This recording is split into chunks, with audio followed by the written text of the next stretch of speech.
వెంకటేశాయ స్వరూపేణ వ్యవస్థిత స్వదృష్టానాం ఉపస్థిత గోవింద గోవింద. నమోస్తు సర్వాభయకారణాయ నమోస్తు సర్వామయవారణాయ నమోస్తు సర్వాగమధారణాయ నమోస్తు సర్వాశ్రయచారణాయ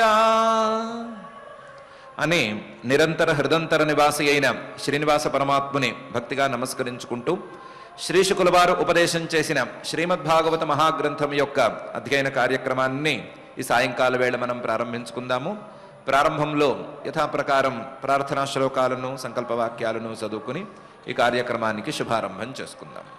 ఓం నమో వెంకటేశాయ. శ్రీ గురుభ్యో నమః. శ్రీశుకుల వారు పరీక్షిత్ గారికి శ్రీమన్నారాయణుడికి బ్రహ్మగారికి జరిగినటువంటి సంవాదాన్ని గురించి చెప్పారు. ఆ సంవాదంలో శ్రీమన్నారాయణుడు నారద మహర్షికి చెప్పవలసిన ఉపదేశాన్ని బ్రహ్మగారికి ఏ విధంగా చెప్పాడు. తర్వాత బ్రహ్మగారు దాన్ని నారద మహర్షి గారికి చెప్పటం, నారద మహర్షి గారు వేదవ్యాస మహర్షి గారికి ఆయన ద్వారా అందరికీ అందటం అనేటువంటి గురు పరంపరను ప్రస్తావించారు. ఆ గురు పరంపరా ప్రాప్తమైనటువంటి ఈ ఉపదేశంలో పురాణం దశలక్షణం అని 10 లక్షణాలుంటాయి అని చెప్పారు. ఆ 10 లక్షణాలతో కూడి ఉండేటువంటి ఈ ఉపదేశాన్ని నేను నీకు చేస్తాను అని వాక్కిచ్చారు. దానికి తగ్గట్లుగానే 10వ అధ్యాయంలో ఇలా మొదలు పెడుతున్నారు. శ్రీ శుక ఉవాచ అత్ర సర్గో విసర్గశ్చ స్థానం పోషణమూతయ మన్వంతరేషానుకథ నిరోధో ముక్తిరాశ్రయ అని ఈ పురాణానికి ఉండేటువంటి 10 లక్షణాలు అని. మొత్తం పురాణం దశలక్షణం అని చెప్పారు కదా, ఆ 10 లక్షణాలు ఇవి. అత్ర అస్మిన్ పురాణే సర్గ విసర్గ స్థానం పోషణం ఊతయ మన్వంతరం ఈశానుకథ నిరోధ ముక్తి ఆశ్రయ అని మొత్తం 10 లక్షణాలు ఉంటాయి అని. 10 లక్షణాలు అంటే ప్రతిపాద్యమైనటువంటి విషయాలు, ప్రతిపాదన చేసేటువంటి విషయాలు 10 ఉంటాయి. వాటికి లక్షణాలు అని పేరు. ఆ 10 లక్షణాలతో కూడి ఉన్నది ఈ ఉపదేశం అని ఆ 10 విషయాలకు 10 ప్రతిపాద్యాలకు పేర్లు ఈ శ్లోకంలో లెక్కపెట్టి చెప్పారు. పేర్లు వినంగానే ఒక సందేహం, శాస్త్రీయమైనటువంటి సందేహం రావాలి. 10 లక్షణాలతో కూడి ఉండేటువంటి ఉపదేశం అని అంటున్నారు. దీనికి శాస్త్రం అని పేరు పెట్టారు. శాసనం ఉపదేశం చేస్తుంది కాబట్టి శాస్త్రం అని పేరు పెట్టారు. ఏ శాస్త్రానికైనా సరే ప్రతిపాద్యమైనటువంటి విషయం ఒకటే ఉండాలి. అసలు ఏ వాక్యానికైనా సరే ప్రతిపాద్య విషయం ఒకటే ఉండాలి. విషయం గనక మారిపోతే, విషయం గనక రెండుగా చీలిపోతే వాక్యం కూడా చీలిపోయినట్లవుతుంది. దాన్ని వాక్యభేదం అని పిలుస్తారు. అలాంటి వాక్యభేదం శాస్త్రంలో అసలు పనికిరాదు. శాస్త్రానికే గనక 10 ప్రతిపాద్యమైన విషయాలుంటే 10 విషయాలలోనూ ఈ శాస్త్రం చీలిపోతే ఒక్కొక్క విషయానికి ఒక్కొక్క శాస్త్రం అనే తీరులో ఇది 10 శాస్త్రాలుగా మారిపోతుందే తప్ప ఒక శాస్త్రంగా నిలవదు, ఒక ఉపదేశంగా నిలవదు. అలాంటప్పుడు 10 లక్షణాలున్నాయి అని, 10 విషయాలు ప్రతిపాద్యమైన విషయాలు ఉన్నాయి అని ఎలా చెప్తారు అని ఆ ప్రశ్నను ఎవరు వేయకుండానే, ఎవరి మనస్సుల్లోనూ ఆ ప్రశ్న రాకుండానే శ్రీశుకుల వారు దానికి సమాధానం చెప్పేస్తున్నారు. 10 లక్షణాలను చెప్పటానికి ఈ శాస్త్రము కాదు, 10వ లక్షణాన్ని గురించి చెప్పటానికే ఈ శాస్త్రము. దశమస్య విశుద్ధ్యర్థం నవానాం ఇహ లక్షణం వర్ణయంతి మహాత్మానః శ్రుతేన అర్థేన చాంజస అని. లేదు, ఈ శాస్త్రంలో 10వ విషయమే ఆశ్రయ అని చెప్పినటువంటి విషయమే ప్రతిపాద్యమైనది. దాన్ని ప్రతిపాదన చేయటానికే ఈ శాస్త్రాన్ని ప్రారంభించారు. కానీ ఆ విషయాన్ని ప్రతిపాదన చేయాలి అంటే, ఆ ఆశ్రయం అనేటువంటి విషయాన్ని ప్రతిపాదన చేయాలి అంటే దానికి మిగతా 9 విషయాలను చెప్పవలసి వస్తుంది. ఆ పదవ విషయాన్ని పరిశుద్ధంగా చెప్పాలి అంటే, క్లియర్గా చెప్పాలి అంటే మిగతా 9 విషయాల యొక్క అవసరము ఉంటుంది. అందువల్ల దశమస్య విశుద్ధ్యర్థం, దశమ విషయమైనటువంటి అసలు విషయమైనటువంటి ఆ ఆశ్రయాన్ని పరమాత్మను గురించి చెప్పటానికి, విశుద్ధంగా చెప్పటానికి, ఆ స్వరూపాన్ని శుద్ధంగా తేల్చి చెప్పటానికి నవానాం ఇహ లక్షణం. ఇహ ఈ శాస్త్రంలో మిగతా 9 యొక్క లక్షణాలు, మిగతా 9 యొక్క స్వరూప నిర్ధారణ అనే దాన్ని చేస్తున్నాము. వర్ణయంతి మహాత్మానః, ఇది కేవలం నేను చెప్తున్న మాట కాదు, మహాత్మానః పెద్దవాళ్ళందరూ దీన్ని ఒప్పుకున్నారు, ఇదే విధంగా వర్ణించాలి అని చెప్తున్నారు. వర్ణయంతి మహాత్మానః అని 9 విషయాలు చెబితే మిగతా 10వ విషయం అనేది పరిశుద్ధంగా ఎందుకు తెలుస్తుంది, ఎలా తెలుస్తుంది? ఒక విషయం చెప్తే ఆ విషయం గురించినటువంటి స్పష్టత మాత్రమే ఏర్పడుతుంది. ఒక విషయాన్ని చెప్తే మరొక విషయం గురించిన స్పష్టత అనేది ఎక్కడి నుంచి వస్తుంది అనే ప్రశ్నకు శృతేన అర్థేన అంజస అని సమాధానం చెప్తున్నారు. కొన్ని చోట్ల ఈ 9 విషయాలలో కొన్ని విషయాలు చెప్పదలుచుకున్నటువంటి ప్రతిపాద్య విషయానికి స్తుతి రూపంగా ఉపయోగపడతాయి, కొన్ని స్తుతి రూపంగా ఉపయోగపడతాయి, కొన్ని ఉపాఖ్యాన రూపంలోనూ ఆ విషయాన్ని విడమరిచి చెప్పటానికి సహాయకంగానూ ఉపయోగపడతాయి. కొన్ని శృతేన వింటే తెలిసిపోతుంది, ఇది స్తుతి చేసేస్తున్నారు, ఈ స్తుతి చేయటం ద్వారా ఇక్కడ ప్రధానమైన విషయాన్ని నిర్ణయించి చెబుతున్నారు అని తెలిసిపోతుంది. కొన్ని చోట్ల చాలా వివరంగా కథలుగా ఉపాఖ్యానాలుగా చెప్తూ ఉంటారు. ఆ ఉపాఖ్యానాలుగా చెప్పేటప్పుడు ఓహో ఫలానా విషయం తాలూకు ఉపపత్తిని గురించి మనకు చెప్తున్నారు అని తెలిసిపోతుంది. అలా శృతేన అర్థేన, వినికిడితో తెలిసేవి కొన్ని, ఆలోచించి చూస్తే గమనించి చూస్తే తెలిసేవి కొన్ని అనేటువంటి విధానాలలో ఈ 9టిని అంజస, ఈ 10వ విషయం సరిగ్గా అర్థం కావటానికి వినియోగించుకుంటారు. ఆ 9టి యొక్క నిరూపణను అందుకు చేస్తారు అని శ్రీ శుక్ల వారు చెప్తున్నారు.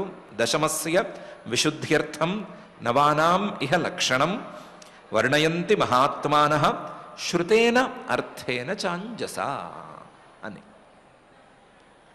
ఈ శ్లోకం యొక్క ఉదాహరణ స్తుతితో ఎక్కడ తెలుస్తుంది లేదా ఉపపత్తితో ఎక్కడ తెలుస్తుంది అని మనం పెద్దగా వెతుక్కోనక్కర్లేదు. పైన చేయబోయే పనే అది కాబట్టి పైన చేయబోయేటువంటి వ్యవహారాల్లో చూసుకుంటే సరిపోతుంది.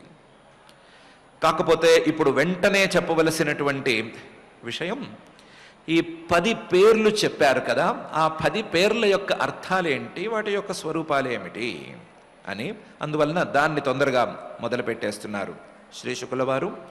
భూతమాత్రేంద్రియధియాం జన్మ సర్గ ఉదాహృత బ్రహ్మణో గుణవైషమ్యాత్ విసర్గ పౌరుష స్మృత అని. సర్గ అనేది మొదటిది, విసర్గ అనేది రెండవది. తెలుగులో ఆహా తర్వాత ఉండే విసర్గ కాదు, వేరే విసర్గ ఇది. సర్గ విసర్గ అని 2 రకాలు. సర్గ అంటే ఏంటి? భూత మాత్ర ఇంద్రియ ధియాం జన్మ. భూతాలు అంటే పంచ మహాభూతాలు, పృథివ్య తేజో వాయు ఆకాశాలు, ఈ 5టి యొక్క జన్మ సర్గ అని పిలువబడుతుంది. కేవలం మనకు కనిపించేటువంటి పంచమహాభూతాల యొక్క ఉత్పత్తి మాత్రమే కాదు, ఆ పంచమహాభూతాల యొక్క మూల కారణాలైనటువంటి సూక్ష్మభూతాల యొక్క ఉత్పత్తి కూడా సర్గ అనే పేరుతోనే పిలువబడుతుంది. అందువల్ల భూత మాత్రాణం జన్మాపి సర్గ ఉదాహృత అని అంటున్నారు.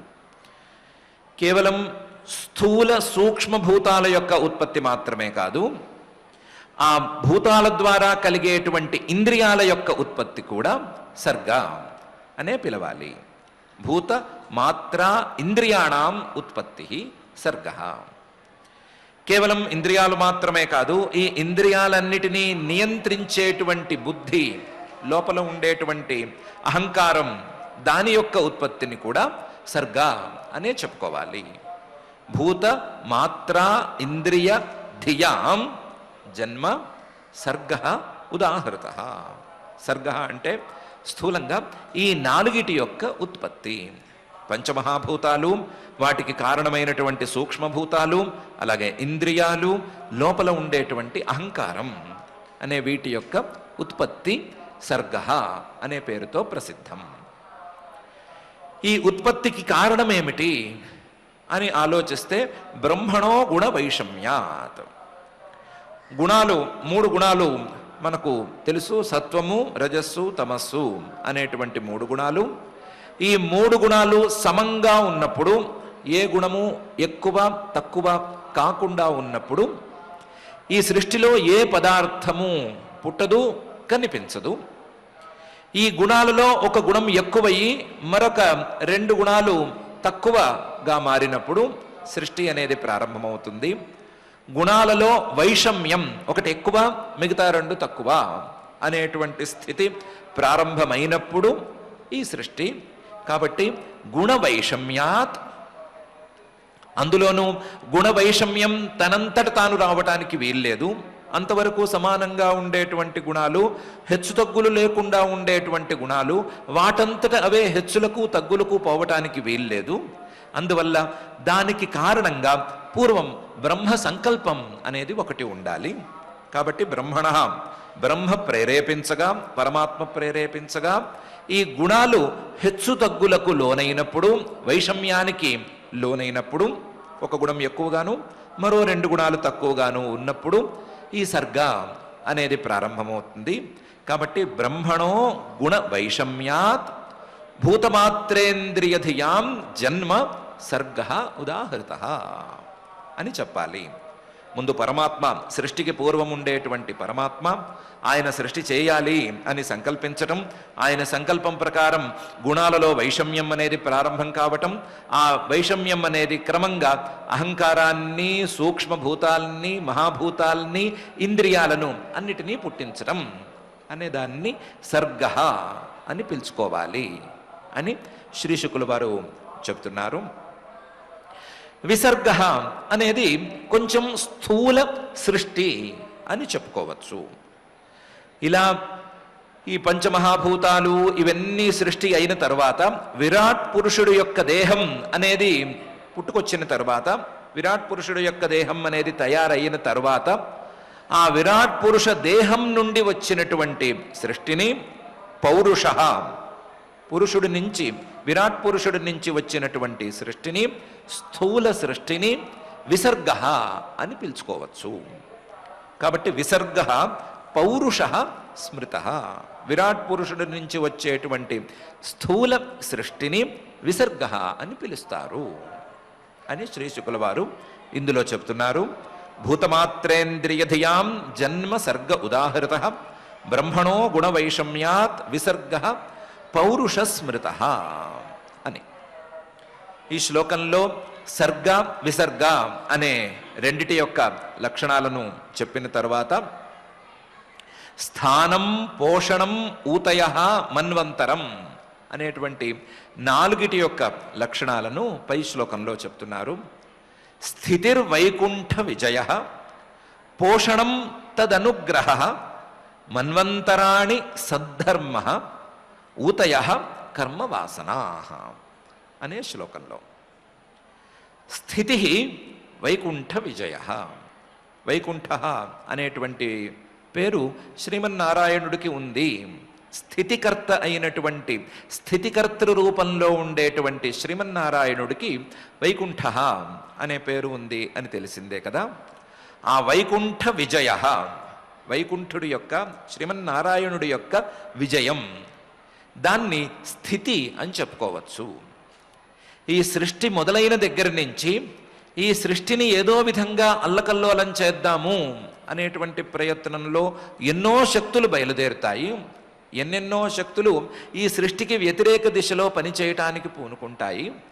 వాటన్నిటినీ అణగదొక్కి, వాటన్నిటినీ ఎప్పుడు అణగదొక్కాలో అప్పుడు అణగదొక్కి ఈ సృష్టి మొత్తం యథాపూర్వంగా సాగేటట్లు చూసుకునేటువంటి విజయం చేసే సామర్థ్యం ఆయనకు ఉంది. కాబట్టి ఈ స్థితిని, ఈ సృష్టి ఇలా ఉండటాన్ని వైకుంఠ విజయగా చెప్పుకోవచ్చు అని శ్రీ శుకుల వారు అంటున్నారు. స్థితి వైకుంఠ విజయ అనే భాషణంలో. పోషణం అనేది తర్వాతి అంశం. ఆ పోషణం తదనుగ్రహ. భక్తుల యందు ఆ వైకుంఠుడు ప్రదర్శించేటువంటి, ఆ శ్రీమన్నారాయణుడు ప్రదర్శించేటువంటి అనుగ్రహాన్ని పోషణం అని పిలుస్తారు. ఈ సృష్టిని ఎలాగైతే దాని వ్యతిరేక శక్తులు పాడు చేయకుండా ఆయన గెలిచి కాపాడతాడో, కాపాడటం ద్వారా తన విజయాన్ని చూపిస్తాడో, అలాగే తన భక్తులు కూడా ఏ విధమైనటువంటి దుష్టశక్తులకు లోను కాకుండా, ఏ విధమైనటువంటి దుస్సంస్కారాలకు లేదా వేరువేరు దుష్టమైనటువంటి విషయాలకు లోను కాకుండా ఆయన కాపాడుతూ ఉంటాడు తన అనుగ్రహంతోనూ. అనుగ్రహంతో కాపాడి వాళ్ళ యొక్క భక్తిని, వాళ్ళ యొక్క జ్ఞాన మార్గాన్ని నిరంతరం పోషిస్తూ ఉంటాడు. ఆ పోషించటాన్ని ఆ శ్రీమన్నారాయణుడు తన భక్తుల యొక్క బుద్ధులను, తన భక్తుల యొక్క సాధనను పోషించటాన్ని తదనుగ్రహ అని చెప్పుకోవచ్చు. ఆయన అనుగ్రహంతో చేసేటువంటి ఈ వ్యాపారాన్ని పోషణం అని పిలుచుకోవచ్చు అని అంటున్నారు. పోషణం తదనుగ్రహ అని. మన్వంతరాణి అనేది తర్వాతి, కాకపోతే 6వది, కొంచెం ముందే చెప్తున్నారు శ్లోకంలో ఉండేటువంటి సౌకర్యం కోసం. మన్వంతరాణి అనేటువంటి 6వది సద్ధర్మ. దాని యొక్క లక్షణం సద్ధర్మ అని. ఒక్కొక్క సృష్టిలోనూ కొన్ని మాడ్యూల్స్ లాగా కొన్ని ఇవి ఉంటాయి, విభాగాలు ఉంటాయి. ఒక్కొక్క విభాగానికి ఒక్కొక్కళ్ళని అధిపతి అని చేస్తారు. చేసి ఈ సృష్టిలో ఈ భాగాన్ని నీవు చూసుకోవలసింది, ఈ సృష్టిలో ప్రజలందరినీ సన్మార్గంలో నడిపేటువంటి బాధ్యతను నీవు తీసుకోవలసింది అని కొంతమందికి ఒప్పచెప్తారు. అలా ఒప్పచెప్పినటువంటి వాళ్లకు మనువులు అని పేరు.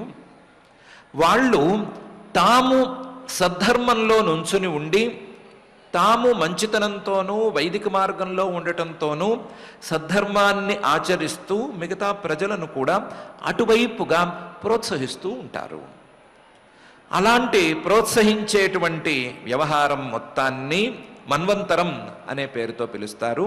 ఆ ప్రోత్సాహం అనేది మన్వంతరంలో ఉండేటువంటి మనువులు తాము మంచివారై ధర్మాచరణ చేస్తూ అందరినీ ధర్మాచరణ వైపుగా ప్రోత్సహించటం అనే అర్థంలో తీసుకోవాలి.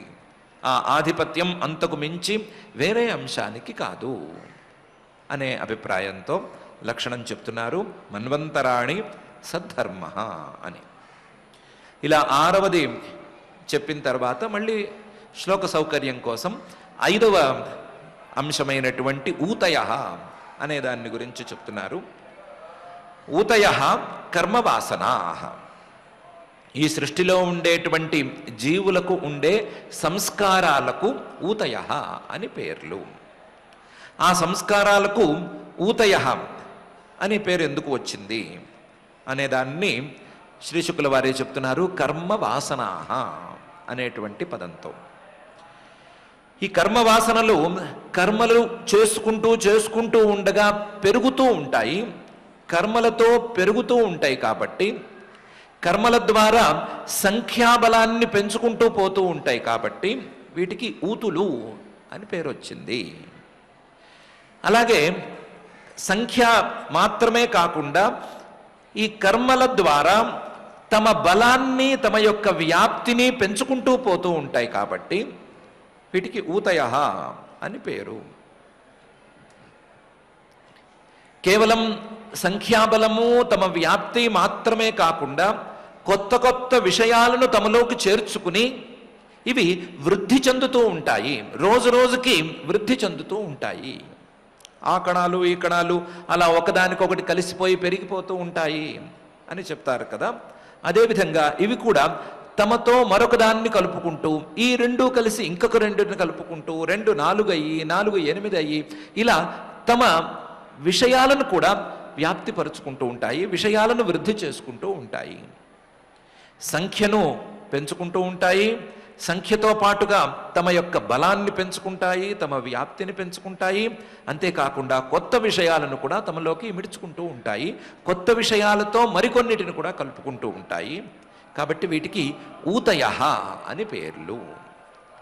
అని ఊతయ కర్మవాసనా అనేటువంటి భాగంలో శ్రీ శుక్ల వారు అంటున్నారు, స్థితిర్వైకుంఠ విజయ పోషణం తదనుగ్రహ మన్వంతరాణి సద్ధర్మ ఊతయ కర్మవాసనా అనేటువంటి ఈ శ్లోకంలో.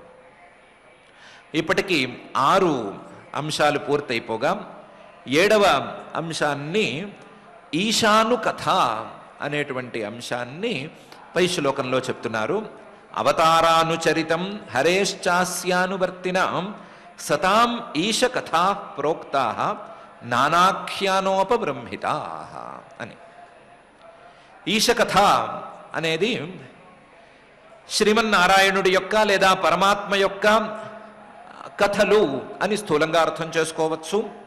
అవతారానుచరితం ఆయన యొక్క అవతారాలను గురించినటువంటి చరిత్రలు అని చెప్పుకోవచ్చు. కేవలం ఆయన యొక్క అవతారానుచరితం లేదా ఆయన గురించిన కథలు మాత్రమే కాకుండా అస్య అనువర్తినాం సతాం ఆయన యొక్క భక్తుల చరిత్రలను కూడా, ఆయన్ను అనుసరించేటువంటి మంచి వాళ్ళ యొక్క చరిత్రలను కూడా ఈశ కథ అనే దాని కిందకే తీసుకోవచ్చు. అవతారానుచరితం హరేహే చ ఇది కాకుండా అస్య అనువర్తినాం సతాం ఈశ కథా ప్రోక్తా. ఇందులో ఎన్నెన్నైనా ఇమిడి ఉండొచ్చు, ఒకదాని వెంట ఒకటి ఒకదాని వెంట ఒకటి ఎన్నెన్నైనా కథలు రావచ్చు, రకరకాల యాంగిల్స్లో ఉండొచ్చు, చిన్న చిన్న మార్పుల్లో ఉండవచ్చు. ఒక చోట చెప్పినటువంటి కథకు మరొక చోట చెప్పినట్టు కథకి తేడా ఉంటే ఉండవచ్చు. నానా ఆఖ్యానం చెప్పటంలో తేడాలు రావచ్చు. ఇక్కడ పేర్లు మారచ్చు, అక్కడ పేర్లు మారవచ్చు, లేకపోతే ఇక్కడ ఈ రకంగా చేశాడు, అక్కడ ఇంకో రకంగా చేశాడు అని వేరువేరుగా చెప్పచ్చు. ఎన్ని రకాలుగా చెప్పినా సరే అన్నీ కలిపి క్రమక్రమంగా ఆ శ్రీమన్నారాయణుడి యందే సమాప్తిని పొందుతాయి. కాబట్టి ఇవన్నీ ఈశ కథా అనే కేటగిరీ కిందకు వస్తాయి అని అంటున్నారు. అవతారానుచరితం హరేశ్చాస్యానువర్తినాం సతాం ఈశ కథా ప్రోక్తా నానాఖ్యోనోపబ్రహ్మితా అనే ఈ శ్లోకంలో. తర్వాతవి నిరోధ ముక్తి అని 8, 9 లక్షణాలు. వాటిని పై శ్లోకంలో చెప్తున్నారు. నిరోధోస్యానుశయనం ఆత్మన సహ శక్తిభి ముక్తిర్హిత్వాన్యథారూపం స్వరూపేణ వ్యవస్థితి అని. నిరోధ అనేది ఏమిటి అంటే అస్య అనుశయనం ఆత్మన సహ శక్తిభి అని. ఎప్పుడైతే శ్రీమన్నారాయణుడు ఈ సృష్టిని ఇంకా చాలు ఉపసంహరించేద్దాము అని అనుకుంటాడో అప్పుడు తన యోగ నిద్రలోకి జారుకుంటాడు అని అప్పుడప్పుడు వింటూనే ఉంటారు కదా. ఆయన యోగ నిద్రలోకి జారుకోవటం అని అంటే ఈ సృష్టిలో ఉండేటువంటి వస్తువులన్నిటినీ తనలోకి ఉపసంహరించుకోవటం అని మాత్రమే అర్థం.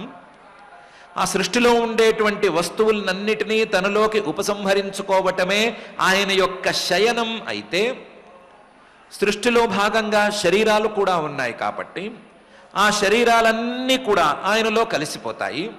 శరీరాలు కలిసిపోయినప్పుడు ఆయా శరీరాలలో ఉండేటువంటి జీవులు, శరీరాలతో మాత్రమే వ్యవహారం చేయగలిగినటువంటి జీవులు, శరీరాలతో మాత్రమే భోగాన్ని సాధించుకోగలిగినటువంటి జీవులు అందరూ కూడా ఆ వ్యవహారాలకు ఆ భోగాలకు దూరమైపోయి తమ శరీరాలన్నీ ఏ పరమాత్మ యొక్క స్వరూపంలో కలిసిపోయి ఉన్నాయో ఆ పరమాత్మలోకే వెళ్ళి చేరిపోతారు. చేరిపోయి మళ్ళీ పరమాత్మ సృష్టి చేద్దాము అని సంకల్పించినప్పుడు ఆయా శరీరాలన్నిటినీ మళ్ళీ బయటకు నెట్టినప్పుడు, తనలో దాచుకున్న శరీరాలన్నిటినీ బయటికి నెట్టేసినప్పుడు ఎవరి శరీరాన్ని వాళ్ళు మళ్ళీ పట్టుకుని, ఎవరికి యోగ్యమైన శరీరాన్ని వాళ్ళు మళ్ళీ పట్టుకుని మళ్ళీ కొత్తగా వ్యవహారాన్ని ప్రారంభించుకుంటారు.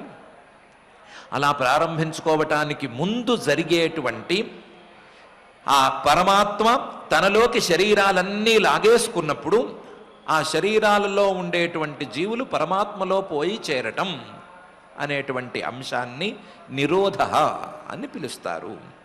నిరోధ అస్య జీవస్య అనుశయనం.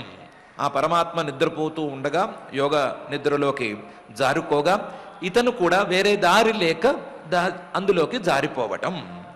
ఆత్మన సహ శక్తిభి. పరమాత్మ తన శక్తులన్నిటినీ తనలోకి ఉపసంహరించేసుకుంటాడు.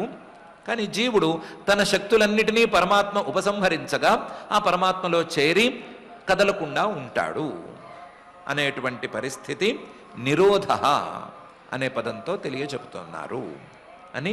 నిరోధోస్యానుశయనం ఆత్మన సహ శక్తిభి అనే భాగంలో చెప్తున్నారు. ఇదేదో బాగానే ఉంది కదా,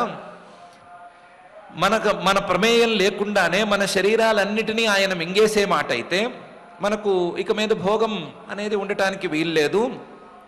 భోగం ఉండటానికి వీల్లేదు, మనకి ఏ శరీరమూ లేదు, శరీర సంపర్కము లేదు, హాయిగా పరమాత్మలో కలిసిపోతే సుఖంగా ఉండొచ్చు కదా, ఇక మీద చేయాల్సిందేముంది అని అంటే అలా కుదరదు. ఈ నిరోధమే గనక జరిగినట్లయితే మళ్ళీ బయటికి రావటం అనేది జరిగి తీరుతుంది. ఆ లోపలికి వెళ్ళటం బయటికి రావటం, లోపలికి వెళ్ళటం బయటికి రావటం అనేటువంటి పర్యాయాలను ఎవరూ ఆపలేరు. దాన్ని ఆపాలి అంటే ఒకే ఒక మార్గం ఉంది, అది తత్వజ్ఞానం అనేటువంటి మార్గం. తత్వజ్ఞానాన్ని సాధించి ఆ తత్వజ్ఞానంతో శరీరం మీద అభిమానాన్ని గనక పోగొట్టుకోగలిగినట్లయితే, ఈ శరీరం నాది, ఈ శరీరం నేను అనేటువంటి అభిమానాన్ని పూర్తిగా గనక పోగొట్టుకోగలిగినట్లయితే మళ్ళీ తిరిగి మరొక శరీరంలోకి ప్రవేశించనక్కర్లేనటువంటి సందర్భం ఏర్పడుతుంది. దాన్నే ముక్తి అని పిలుస్తారు అని. ముక్తి హిత్వా అన్యథారూపం స్వరూపేణ వ్యవస్థితి అనే భాగంలో శ్రీ శుకుల వారు చెప్తున్నారు. ముక్తి అంటే ఏమీ లేదు, పెద్దగా భయపడాల్సిందేమీ లేదు. హిత్వా అన్యథారూపం, తాను కానటువంటి శరీరాన్ని నేను అని అనుకుని వేళ్లాడుతున్నాడు కదా, తన స్వరూపాన్ని విడిచిపెట్టుకుని తన యొక్క స్వస్వరూపమైనటువంటి పరమాత్మను విడిచిపెట్టుకుని ఈ శరీరమే నేను అనుకుని తిరుగుతున్నాడు కదా, ఆ అన్యథారూపాన్ని పూర్తిగా విడిచిపెట్టడం. ముక్తి హిత్వా అన్యథారూపం, పూర్తిగా విడిచిపెట్టి స్వరూపేణ వ్యవస్థితి, తన స్వస్వరూపమైనటువంటి పరమాత్మలో కుదురుకుని ఉండటం, అక్కడ నుంచి మళ్ళీ బయటకి రావలసినటువంటి అవసరాన్ని తెచ్చుకోకపోవటం అని చెప్పుకోవచ్చు. నిరోధ ఆ జీవుడి చేతిలో లేదు, కానీ ముక్తి అనేది జీవుడి చేతిలో ఉంది. నిరోధ సహజంగా జరిగిపోయేటువంటి ఒక ప్రక్రియ, తిరిగి వచ్చి తీరవలసినటువంటి ప్రక్రియ. ముక్తి అనేది ఒకసారి జరిగితే మళ్ళీ తిరిగి రానక్కర్లేనటువంటి వ్యవహారం అని. ఈ రెండిటికి తేడా ఉంది అని చూపించటానికే మహర్షి గారు పక్క పక్కన పెట్టి నిరోధోస్యానుశయనం ఆత్మనః శక్తిభి ముక్తిర్హిత్వాన్యథారూపం స్వరూపేణ వ్యవస్థితి అని ఒక శ్లోకంలో రెండిటి తాలూకు లక్షణాలను చెబుతున్నారు. ఇలా 9 లక్షణాలు చెప్పిన తర్వాత 10వ లక్షణాన్ని ఆశ్రయ అనేటువంటి లక్షణాన్ని పై శ్లోకంలో చెప్తున్నారు. ఆభాసశ్చ నిరోధశ్చ యతశ్చాధ్యవసీయతే స ఆశ్రయ పరం బ్రహ్మ పరమాత్మేతి శబ్దీయతే అని. ఇంతవరకు 9 లక్షణాలను చెప్పాం కదా. ఈ 9 లక్షణాలు 10వ లక్షణాన్ని ఉపపాదన చేయటం కోసం అని చెప్పాం కదా. ఆ 10వ లక్షణాన్ని జాగ్రత్తగా పరిశీలిస్తే మిగతా 9 అందుకోసమే అనే సంగతి తెలిసిపోతుంది. ఆ 10వ లక్షణం ఆశ్రయ అనేటువంటి లక్షణం. ఆ ఆశ్రయానికి పరం బ్రహ్మ పరమాత్మ అనే 2 పేర్లు కూడా ఉన్నాయి. ఈ ఆశ్రయాన్నే పరం బ్రహ్మ అని పరమాత్మ అని పిలుస్తారు. పరం బ్రహ్మేతి పరమాత్మేతి శబ్దీయతే. ఈ ఆశ్రయం యొక్క లక్షణం ఏమిటి అంటే ఆభాసశ్చ నిరోధశ్చ యతశ్చాధ్యవసీయతే.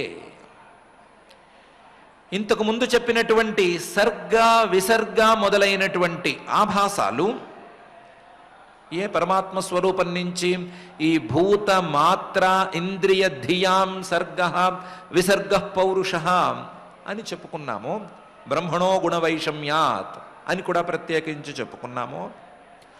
ఆ ఆభాస, ఆ పుట్టినటువంటి ప్రతి వస్తువు కూడా యతశ్చ అధ్యవసీయతే, ఏ కారణం నుంచైతే పుట్టుకొస్తోందో ఆ కారణానికి ఆశ్రయం అని పేరు.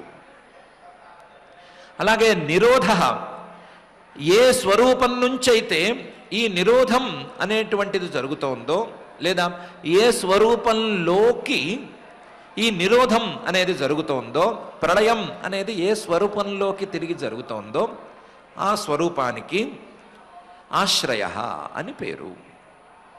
ఈ ఆశ్రయం అనేది గనక లేకపోయినట్లయితే ఈ సర్గ కానీ విసర్గ కానీ పుట్టే ఏ వస్తువైనా సరే మనుగడను సాగించలేదు. స్థితికి కూడా ఇదే న్యాయం. ఈ ఆశ్రయ అనేది గనక లేకపోయినట్లయితే మళ్ళీ ప్రళయకాలంలో, నిరోధ కాలంలో ఏ వస్తువు చేరటానికి ఒక స్థిరమైన జాగా అనేది ఉండదు. కాబట్టి ఏ స్వరూపం నుంచి ఈ సృష్టంతా బయటకు వస్తోందో, ఈ సృష్టంతా ఏ స్వరూపంలోకే మళ్ళీ చేరిపోతోందో ఆ స్వరూపమే ఆశ్రయ అని చెప్పుకోవాలి. ఒట్టి ఇంతే కాదు, ఈ సృష్టిలో బయటకు వచ్చినటువంటి ప్రతి వస్తువు ఏ చైతన్యంతోనైతే తెలుస్తోందో, ఏ ప్రకాశంతోనైతే ఉంది అనేటువంటి తన యొక్క ఉనికిని చాటుకుంటోందో ఆ స్వరూపమే ఆశ్రయము. సృష్టిలోంచి కనుమరుగయ్యేటువంటి ఏ వస్తువైనా సరే, ఏ వస్తువు తాలూకు నిరోధమైనా సరే, ఇది కనిపించడం లేదు, ఇది లయించిపోయింది, లేదా ఎక్కడికో వెళ్ళిపోయింది, అదర్శనం గతం అని చెప్పటానికి వీలైనటువంటి ప్రకాశాన్ని, ఏ ప్రకాశాన్ని వెతుక్కుంటోందో ఆ ప్రకాశం, స్వప్రకాశమైనటువంటి చైతన్యం ఆశ్రయ అనే పదానికి అర్థం. అందువల్లే దీనికి పరం బ్రహ్మ, పరమాత్మ అని పేరు. ఏ నిరోధమైనా సరే, అసలు ఏ వస్తువు తాలూకు ఉత్పత్తి అయినా సరే, ఆ ఉత్పత్తి తాలూకు ఆశ్రయాన్ని కోరుకునే కలుగుతుంది. ఏ వస్తువైనా సరే ఏదో ఒక కారణం నుంచి పుట్టుకురావాలి. పుట్టుకొచ్చే ఏ వస్తువైనా సరే ఆ పుట్టుకొచ్చేటువంటి వస్తువుకు కారణం ఈ వస్తువు కంటే పెద్దదై ఉండాలి. మరి అన్ని వస్తువులకు, ఈ సృష్టిలో ఉండేటువంటి అన్ని విషయాలకు ఇది కారణం అని చెప్పాలి అంటే అన్నిటికంటే పెద్దదై ఉండాలి, అన్నిటికంటే వ్యాపకంగా ఉండాలి. అలా వ్యాపకంగా ఉండాలి కాబట్టే, వ్యాపకంగా ఉంటుంది కాబట్టే దానికి పరం బ్రహ్మ అని పేరు. బ్రహ్మ అనేటువంటి శబ్దం, అందులోనూ నపుంసకలింగంలో ఉండేటువంటి ఈ శబ్దం వ్యాపకమైనటువంటి ఆత్మతత్వాన్ని చెబుతుంది. బృహత్వాత్ బ్రహ్మణత్వాద్వా ఆత్మైవ బ్రహ్మేతి గీయతే అని పెద్దవాళ్ళు చెబుతారు. ఇలాంటి వ్యాపకమైనటువంటి తత్వం కాబట్టే, వ్యాపకంగా అన్ని వస్తువుల యొక్క జన్మకు కారణమైనటువంటి వ్యాప్తిని కలిగి ఉంది కాబట్టే ఈ ఆశ్రయానికి పరం బ్రహ్మ అని పేరు. అన్ని వస్తువుల తాలూకు జ్ఞానాన్ని, అన్ని వస్తువుల తాలూకు ప్రకాశాన్ని, ఆ వస్తువుల యొక్క నిరోధం తాలూకు ప్రకాశాన్ని తెలియజెప్తోంది కాబట్టే దీనికి ఆత్మ అని పేరు. వాస్తవానికి బ్రహ్మ, ఆత్మ అనేటువంటి రెండు శబ్దాలు ఒకే అర్థాన్ని బోధిస్తూ ఉంటాయి. బ్రహ్మ అనేది బృహబృహివృద్ధౌ అనే ధాతువు నుంచి వచ్చినటువంటి శబ్దం. ఆత్మ అనేది యచ్చాప్నోతి యదాదత్తే యచ్చాత్తి విషయానిహ యచ్చాస్య సంతతో భావ తస్మాద్ ఆత్మేతి గీయతే అని అదే అర్థంలో ఉండేటువంటి మరొక ధాతువు నుంచి వచ్చిన రూపం. ఒకే అర్థంలో ఉండేటువంటి రెండు శబ్దాలను ప్రయోగించటం ద్వారా ఈ తత్వం యొక్క లక్షణాలను చెబుతారు. ఆ తత్వం యొక్క లక్షణాల ప్రకారం వ్యాపకత్వం ఒక పదం చెప్తుంటే మరొక శబ్దం ఆత్మత్వం ప్రకాశకత్వాన్ని చెబుతోంది. ఇలా అన్ని వస్తువులకు ఉత్పత్తి స్థానమై, అన్ని వస్తువుల యొక్క లయానికి ఆధారమై, అన్ని వస్తువుల యొక్క ఉత్పత్తులని నిరోధాలని అన్నిటినీ ప్రకాశింపజేసే వస్తువు పేరు ఆశ్రయ లేదా పరమాత్మ లేదా పరం బ్రహ్మ అని ఈ శ్లోకంలో శ్రీ శుకుల వారు చెప్తున్నారు. ఆభాసశ్చ నిరోధశ్చ యతశ్చాధ్యవసీయతే స ఆశ్రయ పరం బ్రహ్మ పరమాత్మేతి శబ్దియతే అని. అందులోనూ ఆభాస అనేటువంటి పదాన్ని ప్రత్యేకించి వేశారు. ఇంతకుముందు తద్విద్యాదాత్మనోమాయాం యథాభాసో యథాతమః అన్నప్పుడు ప్రయోగించిన ఆభాస పదాన్నే ఇక్కడ కూడా వాడుతున్నారు. మాయ ద్వారా వచ్చింది కాబట్టి, మాయ ద్వారా మాయ యొక్క సహకారం ద్వారా పుట్టుకొచ్చింది కాబట్టి దీనికి ఆభాస అనే పేరు సబబే అనే అభిప్రాయాన్ని వెల్లడిస్తున్నారు. అయితే ఈ ఆశ్రయాన్ని గురించి తేల్చుకోవటం, ఈ ఆశ్రయాన్ని ఇదమిత్తంగా నిర్ణయించుకోవటం అనేది చాలా కష్టమైనటువంటి విషయం అని శ్రీ శుకుల వారికి కూడా తెలుసు. అందువల్ల ఇంతకుముందు చెప్పినట్లు దశమస్య విశుద్ధ్యర్థం నవానాం ఇహ లక్షణం, ఈ ఆశ్రయాన్ని విశుద్ధంగా తెలుసుకోవటం కోసమే మిగతా 9 లక్షణాలు చెప్తున్నాము అనే మాటను నిజం చేయటం కోసం, ఆ తీరులో ఆ ఆశ్రయాన్ని విశుద్ధంగా తెలియచెప్పటం కోసం పై 2 శ్లోకాలను ప్రధానంగా వాడుతున్నారు. దాంట్లో అంటున్నారు, అసలు సృష్టిని మనం అర్థం చేసుకున్న విధానం సరిగ్గా లేదు. సృష్టిని అర్థం చేసుకోవలసిన విధానం వేరుగా ఉంది. ఎలా ఉంది? యోధ్యాత్మికోయం పురుష సోసావే వాధిదైవిక యస్తత్రోభయ విచ్ఛేద పురుషో హ్యాధి భౌతిక అనే తీరులో సృష్టిని అర్థం చేసుకోవాలి. ఈ సృష్టిని అర్థం చేసుకున్న విధానం ఏమిటి అంటే, నేనున్నాను, నాలో, నేను అంటే శరీరం, నాలో ఎన్నెన్నో ఇంద్రియాలు ఉన్నాయి, ఎన్నెన్నో అవయవాలు ఉన్నాయి, ఆయా ఇంద్రియాలు ఆయా అవయవాలు పనిచేస్తున్నాయి. ఇది ఆధ్యాత్మిక, తనలో ఉండేటువంటి అంశాలు. ఈ ఇంద్రియాల ద్వారా నేను నా ఎదురుగా ఉండేటువంటి విషయాలను చూస్తున్నాను. ఆ ఎదురుకుండా ఉండేటువంటి విషయాలకు ఆది భౌతికాలు అని పేరు. భూతాలు భౌతికాలు అవే కాబట్టి వాటికి ఆది భౌతికాలు అని పేరు. కానీ ఏ వ్యక్తికి ఆ వ్యక్తి ఉన్న అన్ని ఇంద్రియాలతోనూ అన్ని విషయాలను కనిపెట్టలేకపోతున్నాడు, అన్ని విషయాలను సరిగా అర్థం చేసుకోలేకపోతున్నాడు. అందులోనూ ప్రాణుల్లో ఉండేటువంటి తేడాను గనక మనం లెక్కలోకి తీసుకున్నట్లయితే, వాటిని గనక పరిగణించినట్లయితే, ఒక్కొక్క ప్రాణికి ఒక్కొక్క ఇంద్రియ శక్తి ఉంటుంది. ఆ ప్రాణికి ఉండే ఇంద్రియ శక్తి మరొక ప్రాణికి ఉండటం లేదు.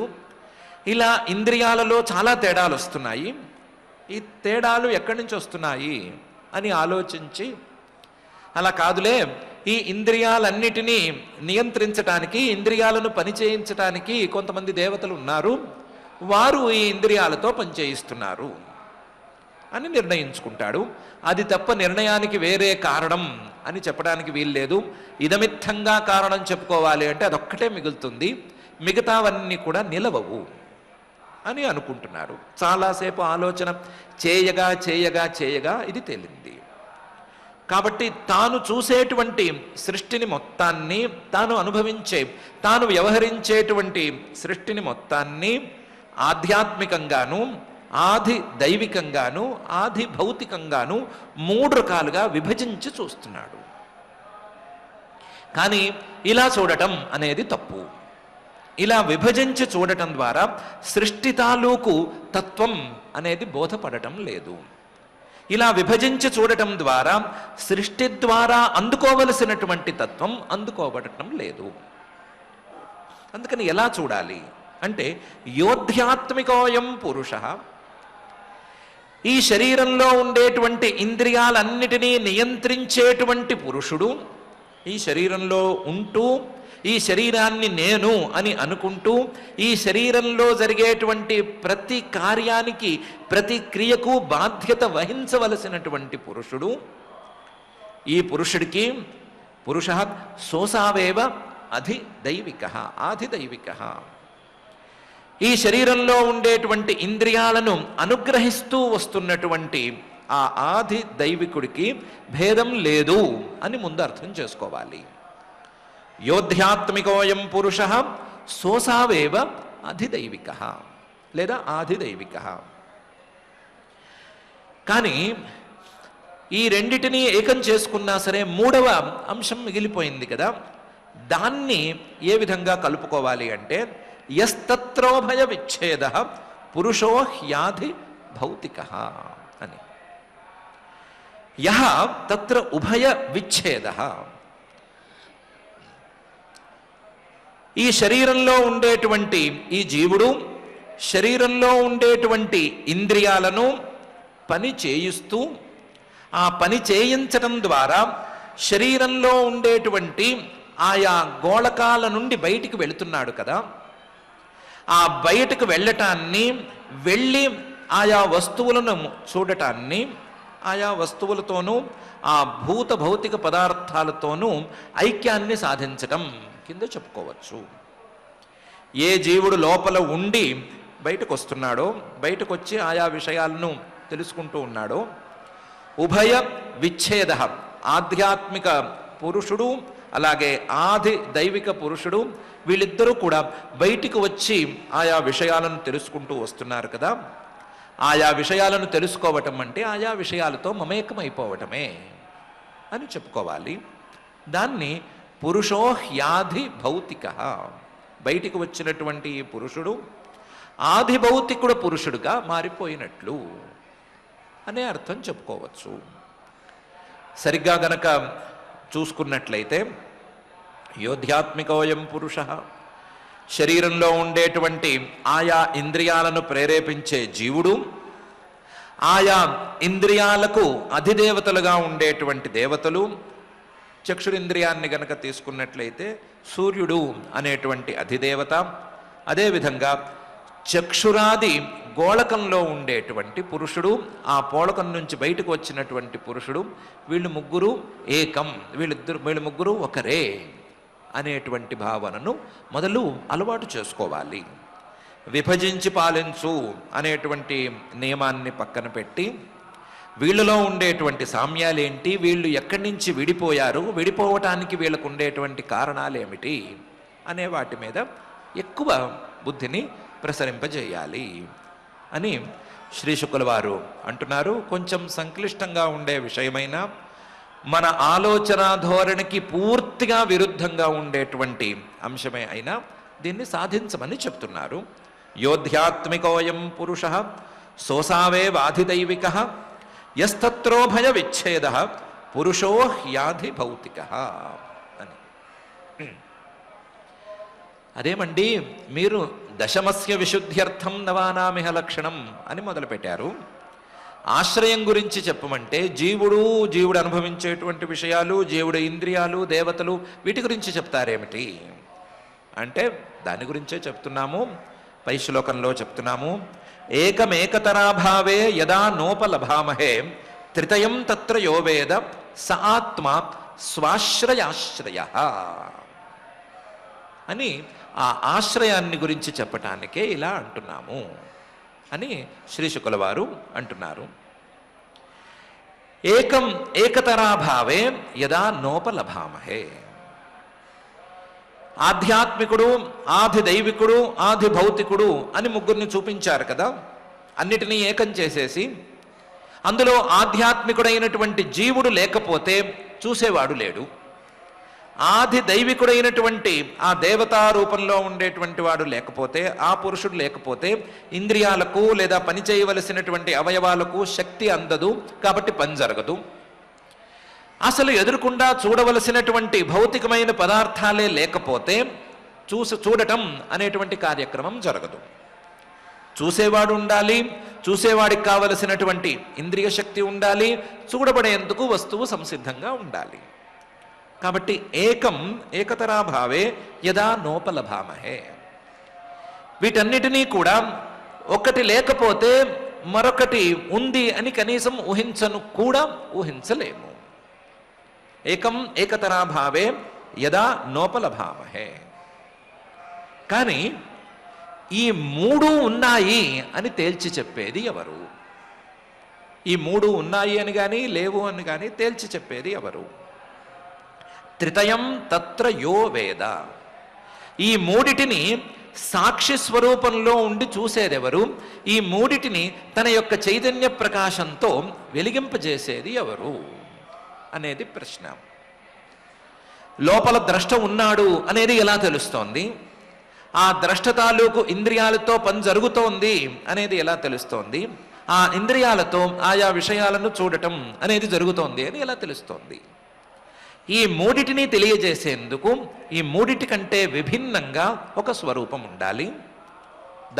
ఆ స్వరూపం పేరే, దాని పేరే ఆత్మ. త్రితయం తత్ర యో వేద స ఆత్మ.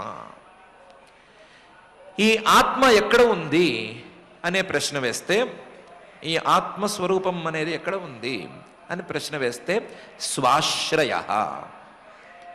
తనలో తాను ఉంది అని చెప్పాలే తప్ప మరొక దాంట్లో ఉంది అని చెప్పడానికి వీల్లేదు. ఇంద్రియాలు ఎక్కడ ఉన్నాయి అంటే శరీరంలో ఉన్నాయి. దేవతలు ఎక్కడ ఉన్నారు? ఆయా ఇంద్రియాలలో ఉన్నారు. భూతాలు ఎక్కడ ఉన్నాయి? ఎదురుకుండా ఎక్కడ కనిపిస్తే అక్కడే ఉన్నాయి అని చెప్పుకోవచ్చు కదా. కానీ ఈ ఆత్మస్వరూపానికి మాత్రం అలా చెప్పడానికి వీల్లేదు. స్వాశ్రయ, తనయందు తాను ఉన్నట్లే తప్ప తాను మరొక చోట లేదు అని చెప్పేసేయచ్చు. ఇంతేకాదు ఆశ్రయ, మిగతా ఇప్పుడు చెప్పుకున్న వాటన్నిటికీ కూడా ఆశ్రయంగా ఈ ఆత్మస్వరూపం పనిచేస్తుంది. కాబట్టి త్రితయం తత్ర యో వేద స ఆత్మ స్వాశ్రయాశ్రయ అని చెప్పుకోవచ్చు. ఈ స్వాశ్రయాశ్రయ, ఈ ఆశ్రయ అనే దాన్ని తేల్చటం కోసం మనకు ఎన్నో వస్తువుల యొక్క అవసరం ఉంది. ఆధ్యాత్మికమైనటువంటి వాటి యొక్క అవసరం, ఆది భౌతికమైన వాటి యొక్క అవసరం, అలాగే ఆది దైవికమైన వాటి అవసరం. వీటి అవసరం చాలానే ఉంది కదా. అందువల్ల మిగతా 9 విషయాల ద్వారా ఈ ఆశ్రయం అనేది తెలుస్తుంది అని చెప్పాము. అసలు మిగతా 9 అంశాలను ఆశ్రయాన్ని తెలుసుకోవటం కోసం తప్ప మరొక ప్రయోజనం కోసం వాడకూడదు అనే నియమం గనక పెట్టుకున్నట్లయితే ఆశ్రయం అనేది తప్పనిసరిగా తెలుస్తుంది అని శ్రీ శుకుల వారు తన అభిప్రాయాన్ని వ్యక్తం చేస్తున్నారు. కొంచెం టఫ్గా ఉంటే ఉండవచ్చు, కానీ విషయం మాత్రం చాలా క్లియర్గా చెప్తున్నారు. ఏకం ఏకతరాభావే యదా నోపలభామహే త్రితయం తత్ర యో వేద స ఆత్మా స్వాశ్రయాశ్రయ అని ఒక్కొక్క పదాన్ని చాలా స్వారస్యంగా ప్రయోగం చేస్తున్నారు. ఆత్మస్వరూపం, దాని యొక్క లక్షణం ఏమిటి? యో వేద, సాక్షి స్వరూపం, దాని యొక్క లక్షణం ఏమిటి? వీటన్నిటినీ క్రమక్రమంగా గనక పరీక్షించుకున్నట్లయితే ఆశ్రయం అనేది విశుద్ధంగా తెలుస్తుంది అని చెప్తున్నారు. ఇలా ఇన్ని శ్లోకాలలో ఆశ్రయం వరకు ఉండేటువంటి 10 లక్షణాలను గురించి ప్రస్తావన చేసి, నువ్వు వైరాజాత్ పురుషాదిదం కథం భవతి అని అడిగావు కదా, దాన్ని ఇప్పుడు చెప్తాను. ఎందుకు చెప్తాను అంటే, ఈ ఆశ్రయ విశుద్ధ్యర్థం, ఈ జన్మ సర్గ ఉదాహృత అని చెప్పాం కదా, ఆ సృష్టి యొక్క ఒక యాంగిల్లోనైనా కనీసం స్పష్టత అనేది ఏర్పడటం కోసం ఆ వైరాజాత్ పురుషాదిదం అనేటువంటి ప్రశ్నకు సమాధానం చెప్తాను అని కొంత గ్రంథాన్ని ఈ వైరాజ పురుషుడు నుంచి, అంటే విరాట్ పురుషుడు యొక్క దేహం నుంచి సృష్టి అనేది ఎలా జరిగింది అనే అంశంలో ఒక మంచి ఉదాహరణల యొక్క కలబోతతో మహర్షి గారు చెప్పబోతున్నారు. దాంట్లో అంటున్నారు, పురుషోండం వినిర్భిద్య యదాసౌ స వినిర్గత ఆత్మనో అయనమన్విచ్ఛన్ అపోస్నాక్షీత్ శుచి అని. పురుష, ఈ ఆశ్రయ అనే పేరుతో ఉండేటువంటి పరమాత్మ పురుష అయనం అంటే తన యొక్క స్థానాన్ని కోరుకున్నాడు. ఈ సృష్టిలో తాను కూడా భాగం అవ్వాలి అని కోరుకున్నాడు. కోరుకుని అంతవరకు చేసినటువంటి బ్రహ్మాండ సృష్టిని తాను చేరటానికి ముందు ఎంతవరకు సృష్టి అయిందో అంత సృష్టి మొత్తాన్ని ఒక శరీరంగా మలచాడు. మలచి పురుష అండం వినిర్భిద్య, అప్పుడు ఉన్నదానికి అండం అనే పేరు పెడితే గుడ్డులాగా ఉంటుందో అనో, లేకపోతే గుడ్డులాగా ఒక వ్యక్తమైనటువంటి రూపాన్ని పొందకుండా బయటికి వచ్చింది అనో ఏదో ఒక అభిప్రాయంతో చెప్పబడేటువంటి ఆ అండాన్ని వినిర్భిద్య పగలగొట్టి యదాసౌ వినిర్గత, ఎప్పుడైతే బయటకు వచ్చాడో తానే చేసుకున్నటువంటి సృష్టి నుంచి తాను ఎప్పుడైతే బయటకు వచ్చాడో పురుష అండం వినిర్భిద్య యదాసౌ స వినిర్గత ఆత్మన అయనం అన్విచ్చన్, తనకు ఒక స్థానం కావాలి అనేటువంటి అభిప్రాయంతో అపహ అస్రాక్షీత్, అపహ నీటిని అస్రాక్షీత్ సృష్టి చేశాడు. శుచి శుచి స్వయంగా పరిశుద్ధంగా ఉండేటువంటి పరమాత్మ, స్వస్వరూపంతో అతిశుద్ధంగా ఉండేటువంటి ఆ పరమాత్మ శుచి శుద్ధతకు మారుపేరయ్యేటువంటి అపహ నీటిని సృష్టి చేశాడు. నీటికి శుచికి మారిపేరు అనేటువంటి అభిప్రాయంతో చాలా చోట్ల చెప్పబడటం అనేది చూసుకోవచ్చు. కాబట్టి నీరు అనేది పవిత్రమైనవి, ఆ పవిత్రమైనటువంటి నీటిని సృష్టి చేశాడు అని. సృష్టి చేశాడు అంటే ఏ రకమైన నీటిని సృష్టి చేశాడు అంటే మనం జాగ్రత్తగా ఆలోచించుకుంటే ఇప్పుడున్న సందర్భాన్ని బట్టి మనకు అర్థమయ్యే తీరును బట్టి ఆలోచించుకుంటే ఈయన అండం నుంచి బయటకు వచ్చాడు. గుడ్డులో అండంలో ఉండేది నీటి లాంటి ద్రవ పదార్థం. ఆ ద్రవ పదార్థం నుంచి బయటకు వచ్చినవాడు మళ్ళీ ద్రవ పదార్థాన్ని సృష్టి చేశాడు అంటే అలాంటి గర్భోదకం అనే పేరుతో పిలుచుకునే ఉమ్మనీరు అని పిలుచుకునే పదార్థం లాంటి పదార్థాన్ని సృష్టి చేశాడు. స్థూలంగా ఇప్పుడు మనకు కనిపించే నీటి రూపంలో అది ఉండవలసిన అవసరమేమీ లేదు. గర్భోదకం ఉమ్మనీరు అనేటువంటి స్థానంలో పనిచేసేటువంటి ఒక పదార్థాన్ని సృష్టి చేశాడు. దానికి గర్భోదం అని పేరు. అలాంటి అపహ అస్రాక్షీత్ పురుషోండం వినిర్భిద్య యదాసౌ స వినిర్గత ఆత్మనో అయనమన్విచ్చన్ అపోస్రాక్షీత్ శుచి అని. ఈ నీటిని బట్టే ఈ పురుషుడికి నారాయణుడు అనే పేరు వచ్చింది అనే విషయాన్ని పై శ్లోకంలో శ్రీ శుకుల వారు చెప్తున్నారు. తా స్వవాత్సీత్ స్వసృష్టాసు సహస్ర పరివత్సరాన్ తేన నారాయణో నామ యదాప పురుషోద్భవా అని అంటున్నారు. తాసు తానే సృష్టి చేసుకున్నటువంటి ఈ నీళ్లలో అవాత్సీత్ నివాసం ఉన్నాడు. స్వసృష్టాసు తానే సృష్టి చేసుకున్నటువంటి నీరు ఇది, వాటిలో తానే నివాసం ఉన్నాడు. ఎంతకాలం పాటు? సహస్ర పరివత్సరాన్, కాలం తాలూకు లెక్క ఇంకా తేలేందుకు అవకాశం లేదు కాబట్టి మన భాషలో సహస్ర పరివత్సరాను 1000 సంవత్సరాల పాటు కానీ 1000 సంవత్సరాల పాటు కానీ ఉన్నాడు అని చెప్పుకోవచ్చు. కాలం అనేది అన్నౌన్, కానీ ఎంతో కాలం పాటు ఉన్నాడు, సుదీర్ఘకాలం పాటు ఆయన అక్కడ ఉన్నాడు. ఆయన ఇలా నీటిలో నివాసం ఉన్నాడు కాబట్టే నీటిని తన యొక్క అయనం స్థానంగా మార్చుకున్నాడు కాబట్టే ఆయనకు నారాయణ అనే పేరు వచ్చింది. ఎందుకు? యదాప పురుషోద్భవా, ఈ నీరు ఆయన నుంచే పుట్టుకొచ్చినాయి. ఆయన నుంచే పుట్టుకొచ్చినటువంటి ఈ నీటిలో ఆయనే నివాసం ఉన్నాడు కాబట్టి ఆ నీటిలో నివాసం ఉన్నటువంటి ఆయనకు నారాయణ అని పేరు వచ్చింది అని శ్రీ శుకుల వారు చెప్తున్నారు. దాన్ని ఇంకొంచెం స్పష్టంగా మరొక చోట చెప్పారు. ఆపో నారా ఇది ప్రోక్తా ఆపో వై నరసూనవ అయనం తస్య తా పూర్వం తేన నారాయణ స్మృత అని. అండం నుంచి బయటకు వచ్చినటువంటి ఆయనకు నరుడు అని పేరు. ఆ అండం నుంచి బయటకు వచ్చినటువంటి నరుడు సృష్టి చేశాడు కాబట్టి నీళ్లకు నారాహ అని పేరు. ఆ నారాహ అనే పేరు కలిగినటువంటి నీటిని అయనం స్థానంగా మలుచుకున్నాడు కాబట్టి ఆయనకు నారాయణ అని పేరు అని ఈ శ్లోకంలో స్పష్టంగా ఉంది. శ్రీశుకుల వారు కూడా ఇంతే స్పష్టంగా చెప్పారు, కానీ తొందరగా చెప్పేశారు. ఆత్మనః అయనమన్విచ్చన్ అపోస్రాక్షీత్ శుచిశుచీ ఉంది కదా. ఆ అయనం అనే దాన్ని తానే సృష్టి చేసుకున్నాడు. దాన్నే యదాప పురుషోద్భవాహ, ఆయన నుంచి పుట్టుకొచ్చినాయి కాబట్టి ఆ నీటికి నారాహ అని పేరు. అందులో అయనం స్థానాన్ని పొందుతున్నాడు కాబట్టి తేన నారాయణో నామ అని దానికి అర్థం చెప్పచ్చు.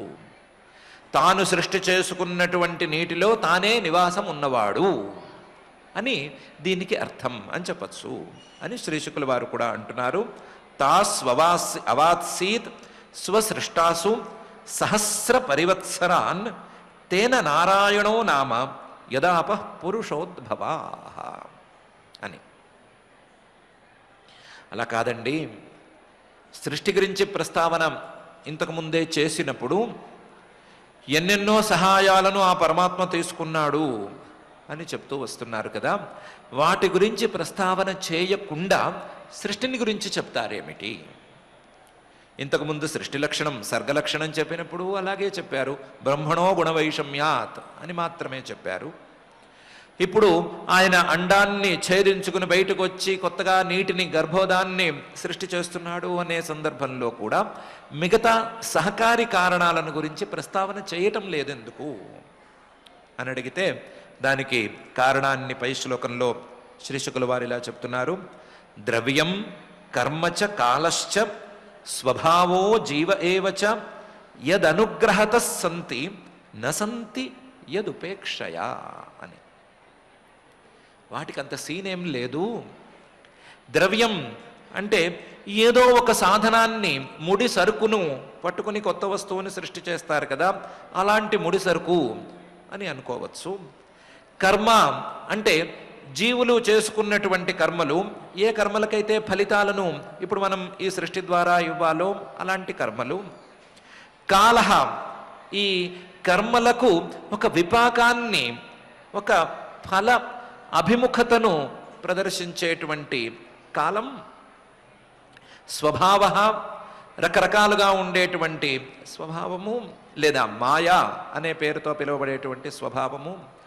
జీవ వీటన్నిటికీ బాధ్యత వహించవలసినటువంటి ఈ సృష్టి తాలూకు, సృష్టిలో ఉండేటువంటి భోగం తాలూకు కర్మలను చేసుకుని ఈ సృష్టి తాలూకు ఫలితాలను అనుభవించటానికి సిద్ధంగా ఉండేటువంటి జీవుడు. వీళ్ళందరూ కూడా యదనుగ్రహత సంతి, ఆ పరమాత్మ అనుగ్రహిస్తే ఈ సృష్టికి కారణంగా నిలుస్తారు. నసంతి యదుపేక్షయ, ఆయన కనుక సృష్టి చేయకూడదు అని అనుకుంటే వీళ్ళు ఎందుకు పనికిరారు? ప్రళయకాలంలో కూడా వీళ్ళందరూ ఉన్నారు కదా. ద్రవ్యం కర్మచ కాలశ్చ స్వభావో జీవ ఏవచ, ఐదుగురు ప్రళయకాలంలో కూడా ఉన్నారు కదా. ప్రళయకాలంలో సృష్టి ఎందుకు కలగటం లేదు? ప్రళయకాలంలో సృష్టి ఎందుకు కలగటం లేదు అంటే ఆ సమయంలో పరమాత్మ సృష్టి చేయాలి అనే సంకల్పాన్ని పూనలేదు. ఆయన సంకల్పం చేస్తే వీళ్ళందరూ సృష్టికి ఉపయోగిస్తారు. ఆయన సంకల్పం చేయకపోతే వీళ్ళు ఉన్నా సృష్టికి పనికిరారు. దీన్ని బట్టి ఏమర్థం వచ్చింది? వీళ్ళకి అంత సీన్ లేదు అనే మాటే వచ్చింది. ఆయన యదనుగ్రహత సంతి నసంతి యదుపేక్షయ, ఆయన అనుకుంటే వీళ్ళు ఉన్నట్లు, ఆయన అక్కర్లేదనుకుంటే వీళ్ళు లేనట్లు. ఆయన సంకల్పం ద్వారానే సృష్టి ప్రారంభమవుతోంది కాబట్టి ఆయన గురించి మాత్రమే మనం ప్రస్తావించుకుంటున్నాము. మిగతా వాటి గురించి పెద్దగా చర్చించుకోనక్కర్లేదు. చర్చించుకున్నాం, ఈయనకి సహకరిస్తున్నారు, ఈయన కావాలనుకున్నప్పుడు సహకరిస్తున్నారు అని మాత్రమే చెప్పుకోవలసి వస్తుంది అని శ్రీశుకుల వారు ఈ శ్లోకంలో అంటున్నారు. ద్రవ్యం కర్మచ కాలశ్చ స్వభావో జీవ ఏవచ యదనుగ్రహత సంతి నసంతి యదుపేక్షయా అని. ఈ తర్వాత ఈయన తాను సృష్టి చేసుకున్నటువంటి ఈ అండం నుంచి బయటకు వచ్చి మళ్ళీ నీళ్లను సృష్టి చేసి ఆ నీళ్లలో చాలా కాలం పాటు ఉన్న తరువాత ఏ విధంగా ఈ సృష్టిని ముందుకు తీసుకువెళ్ళాడు అనేటువంటి అంశాన్ని ఏకోనానాత్వమన్విచ్చన్ అనే శ్లోకంతో మొదలుపెట్టి శ్రీ శుకుల వారు చాలా వెరైటీగా చెప్తున్నారు. ఒక ప్రత్యేకమైనటువంటి విధానంలో చెప్తున్నారు. దాన్ని మనం ఎలాగో రేపటి రోజున చూసుకుంటాము. కాకపోతే శ్రీ శుకుల వారు చెప్పినటువంటి దశ లక్షణాలలో చివరిదైనటువంటి ఆశ్రయం అనేటువంటి లక్షణాన్ని చెప్పటానికే, ఆశ్రయాన్ని పరమాత్మను పరబ్రహ్మను గురించి చెప్పటానికే ఈ ఉపదేశం మొత్తం ప్రారంభమైనది అనేటువంటి విషయాన్ని మనం స్థిరంగా తెలుసుకోవలసి ఉంది. దానికోసం మాత్రమే ఈ ఉపదేశాన్ని వాడుకోవాలే తప్ప వేరువేరు లక్షణాలతో వేరువేరు వైపుకి దీన్ని దారి తప్పించకూడదు అనేటువంటి శ్రీ శుకుల వారి అభిప్రాయాన్ని మనం గట్టిగా పట్టుకోవలసి ఉంది. అలా గట్టిగా పట్టుకుని శ్రీ శుకుల వారి అభిప్రాయం ప్రకారమే ఆ ఆశ్రయాన్ని తెలుసుకునేందుకు వీలుగా, పరమాత్మతత్వాన్ని తెలుసుకునేందుకు వీలుగా ఈ ఉపదేశంలో అందేటువంటి ప్రతి అంశాన్ని మనం అర్థం చేసుకోవాలి అనే విషయాన్ని నిర్ణయించుకుందాం. ఆ అర్థం చేసుకోవటం అనేది దైనందిన జీవితంలో మనం చేసేటువంటి ప్రతి క్రియను కూడా ఇంతవరకు మనం ఎలా అర్థం చేసుకుని ఎలా దాన్ని వాడుతున్నాము, కొత్తగా ఏ విధంగా అర్థం చేసుకోవచ్చు, ఏ విధంగా దాని ద్వారా ఈ ఆశ్రయాన్ని కనిపెట్టుకోవచ్చు, ఆశ్రయాన్ని నిలబెట్టుకోవచ్చు అనే తీరులో కూడా కొత్త ఆలోచనలు మనం చేసుకుందాం. చేసుకోవలసినటువంటి ఈ ఆలోచనలకు శ్రీ శుకుల వారి ఉపదేశాన్ని బలంగా ప్రాతిపదికగా ఉంచుకున్నట్లుగానే ఆ నిరంతర హృదంతర నివాసి అయిన శ్రీనివాస పరమాత్మని యొక్క అనుగ్రహాన్ని కూడా ఆశ్రయంగా ఉంచుకుందాం. అలాంటి అనుగ్రహాన్ని మనకు ఇవ్వవలసిందిగా ఆయన్ను భక్తిగా ప్రార్థించుకుందాం. ఆ ప్రార్థనతో ఈ రోజుకు పారాయణ కార్యక్రమాన్ని ప్రారంభించుకుందాం. ఈరోజు ద్వితీయ స్కంధంలో దశమాధ్యాయంలో శ్లోకాలు మనం పారాయణ చేసుకుంటున్నాం. 10వ అధ్యాయం. అథ శ్రీమద్భాగవతే పారమహంస్యాం సంహితాయాం ద్వితీయ స్కంధే దశమాధ్యాయే శ్లోకాః శ్రీశుక ఉవాచ అత్ర సర్గో విసర్గశ్చ స్థానం పోషణమూతయః మన్వంతరేశానుకథా నిరోధో ముక్తిరాశ్రయః దశమస్య విశుద్ధ్యర్థం నవానామిహ లక్షణం వర్ణయంతి మహాత్మానః శ్రుతేనార్థేన చాంజసా భూతమాత్రేంద్రియధియాం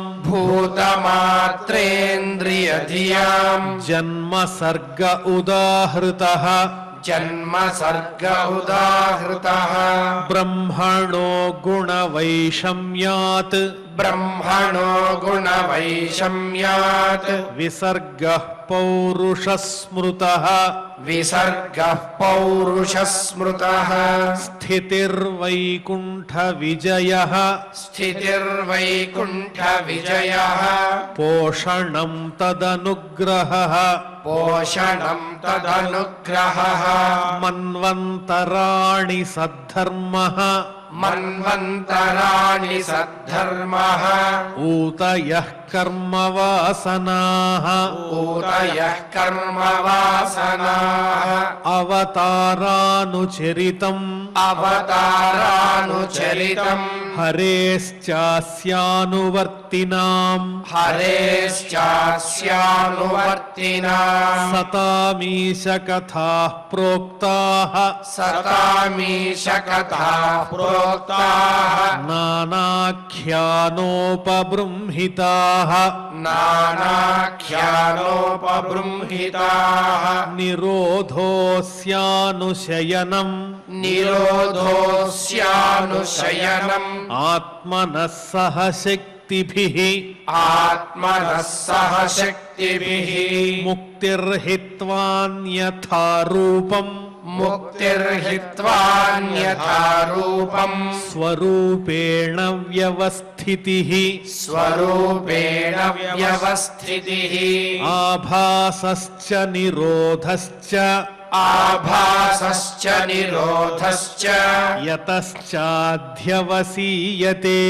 यतश्चाध्यवसीयते स आश्रयः परं ब्रह्म स आश्रयः परं ब्रह्म परमात्मेति शब्द्यते परमात्मेति शब्द्यते योऽध्यात्मिकोऽयं पुरुषः योऽध्यात्मिकोऽयं पुरुषः सोऽसावेवाधिदैविकः सोऽसावेवाधिदैविकः यस्तत्रो भयविच्छेदः यस्तत्रो भयविच्छेदः पुरुषो ह्याधिभौतिकः पुरुषो ह्याधिभौतिकः एकमेकतराभावे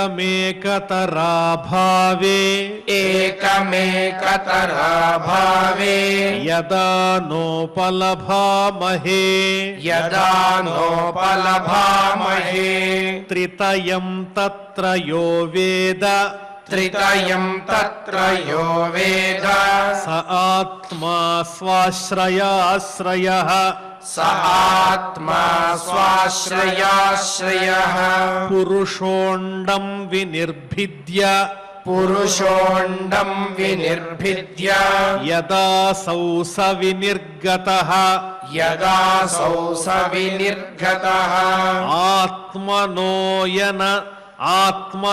आत्मनोयनमन्विच्छन् आत्मनोयनमन्विच्छन् अपोस्राक्षीत्सुचिः शुचिः अपोस्राक्षीच्छुचिः शुचिः तास्ववात्सीत् स्वसृष्टासु तास्ववासीत् स्वसृष्टासु सहस्रपरिवत्सरान् सहस्रपरिवत्सरान् तेन नारायणो नाम तेन नारायणो नाम यदापः पुरुषोद्भवाः यदापः पुरुषोद्भवाः द्रव्यं कर्म च कालश्च द्रव्यं कर्म च कालश्च स्वभावो जीव एव च स्वभावो जीव एव च यदनुग्रहतः सन्ति यदनुग्रहतः सन्ति न सन्ति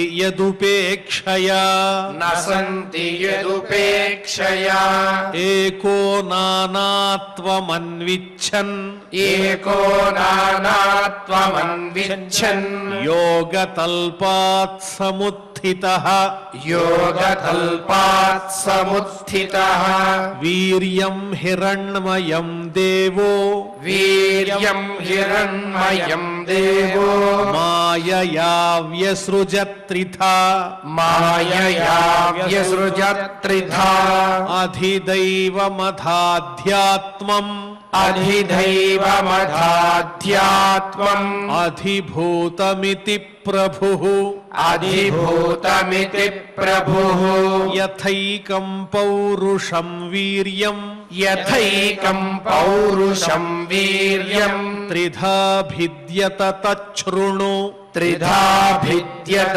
तच्छृणु अन्तः शरीर आकाशात् अन्तः शरीर आकाशात् पुरुषस्य विचेष्टतः पुरुषस्य विचेष्टतः ओजस्सहो बलं जज्ञे ओजस्सहो बलं जज्ञे यज्ञे ततः प्राणो महानसुः ततः प्राणो महानसुः अनुप्राणन्ति यं प्राणाः अनुप्राणन्ति यं प्राणाः प्राणन्तं सर्वजन्तुषु प्राणन्तं सर्वजन्तुषु अपानन्तमपानन्ति अपानन्तमपानन्ति नरदेवमिवानुगाः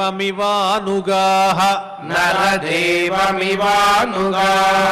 प्राणेन क्षिपता क्षुत्रुट् प्राणेन क्षिपता क्षुत्रुड् अन्तराजायते प्रभोः अन्तराजायते प्रभोः पिपासतो जक्षतश्च पिपासतो जक्षतश्च प्राङ्मुखं निरभिद्यत प्राण्मुखं निरभिद्यत मुखतस्तालुनिर्भिन्नम् मुखतस्तालुनिर्भिन्नम् जिह्वा तत्रोपजायते जिह्वा तत्रोपजायते ततो नानारसो जज्ञे ततो नानारसो जज्ञे जिह्वया योऽधिगम्यते जिह्वया योऽधिगम्यते विवक्षोर्मुखतो भूम्नो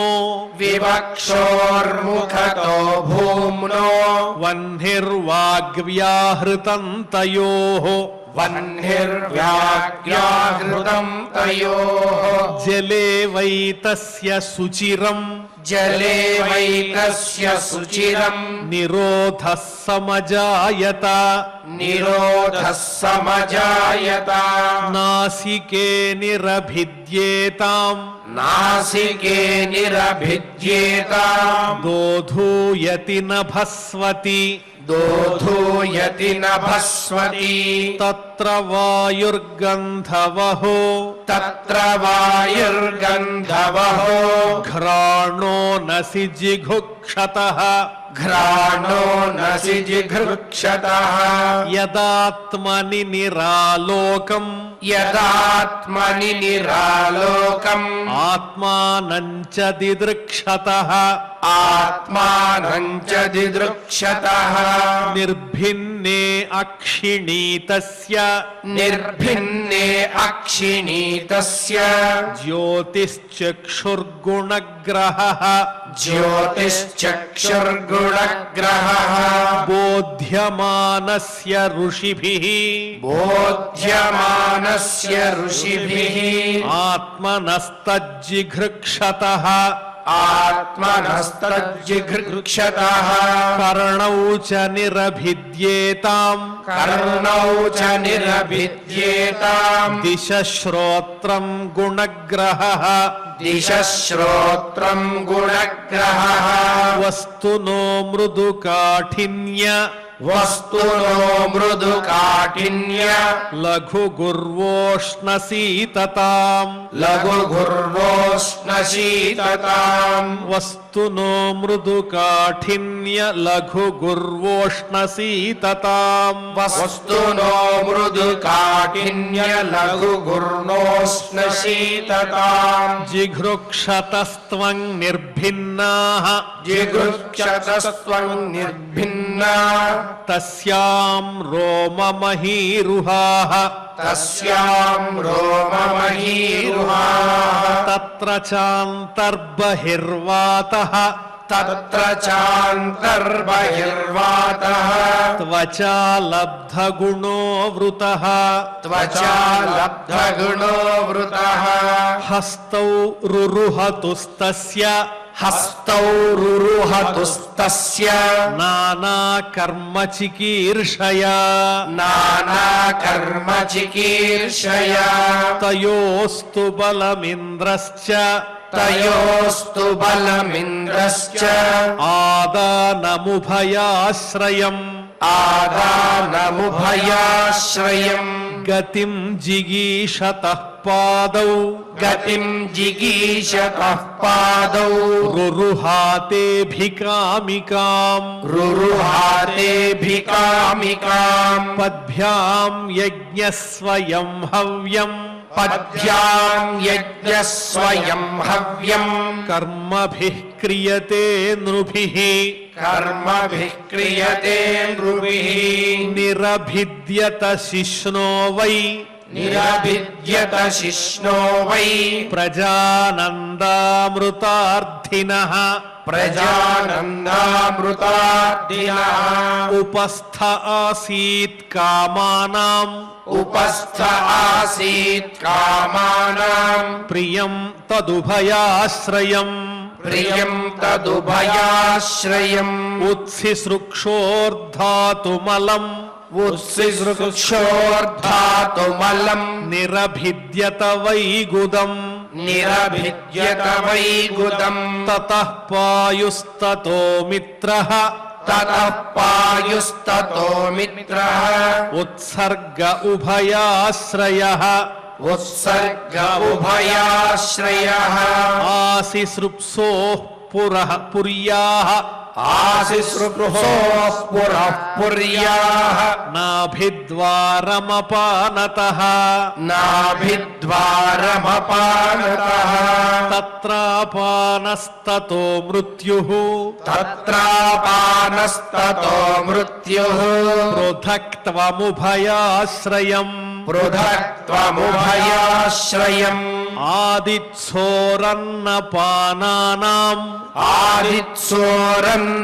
ఆదిత్సోరన్నపానానాం ఆసన్ కుక్ష్యంత్రనాడయః ఆసన్ కుక్ష్యంత్రనాడయః నద్యః సముద్రాశ్చ తయోః నద్యః సముద్రాశ్చ తయోః తుష్టిః పుష్టిస్తదాశ్రయే తుష్టిః పుష్టిస్తదాశ్రయే నిదిధ్యాసోరాత్మమాయాం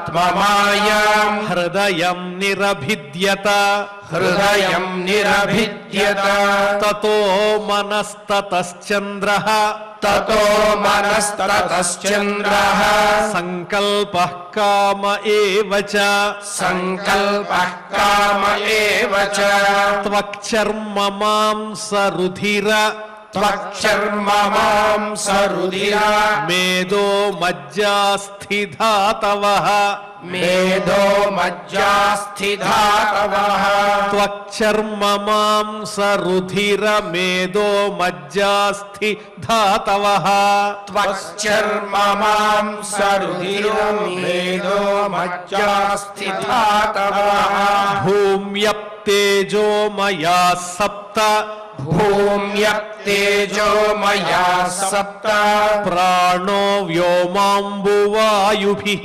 ప్రాణో వ్యోమాంబువాయుభిః గుణాత్మకానీంద్రియాణి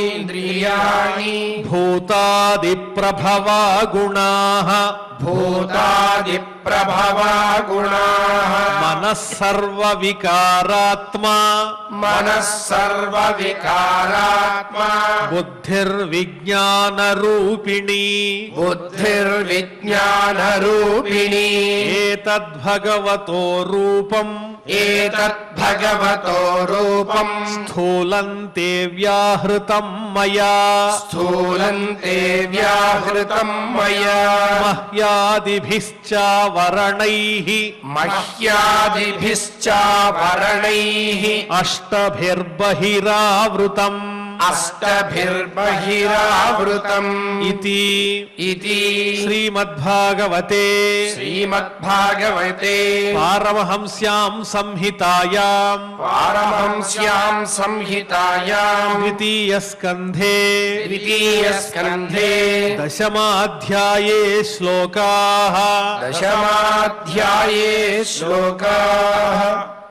ఓం నమో వెంకటేశాయ. వనజోదరుణవతారకథనము తదీయానువర్తితతి చారిత్రంబును విస్తరించి పలుకంజనునవి ఈశాను కథలు సౌజన్య విధి అని పోతనామాత్యుడు చెప్పినట్లుగా ఆ ఈశాను కథలు పరమాత్మ గురించి, పరమాత్మను నిరంతరం సేవించి పరితపించేటువంటి పరమ భక్తుల యొక్క కథలు గాథల గురించి తెలుసుకోయే ముందు ఆ పరమాత్మ తత్వం గురించి చెప్పినటువంటి అంశాలన్నిటినీ కూడా శ్రద్ధగా మనం ఈ భాగవత అమృత రసాస్వాదంలో పాలు పంచుకుంటూ ఉన్నాం. నిరంతరము ఆ మాయ విడివడి ఆత్మతత్వం మనందరికీ కూడా అలవరాలని, ఆ శక్తిని పరమాత్మ ఆచార్యముఖంగా మనందరికీ ఇవ్వాలని భక్తి ప్రపత్తులతో వేడుకుంటూ నేడు కూడా యథావిధిగా క్షమాప్రార్థన దగ్గర నుంచి మంగళాంతం వరకు భక్తితో శ్రద్ధగా పఠిస్తూ నేటి ఈ విశేష అధ్యయన కార్యక్రమానికి మంగళ పరిసమాప్తిని పలుకుతాం. అథ క్షమా ప్రార్థనా యదక్షరపదభ్రష్టం మాత్రాహీనం చ యద్భవేత్ తత్సర్వం క్షమ్యతాం దేవ నారాయణ నమోస్తుతే. అథ భగవత్సమర్పణం కాయేన వాచా మనసేంద్రియైర్వా బుద్ధ్యాత్మనా వా ప్రకృతే స్వభావాత్ కరోమి యద్యత్ సకలం పరస్మై నారాయణాయేతి సమర్పయామి.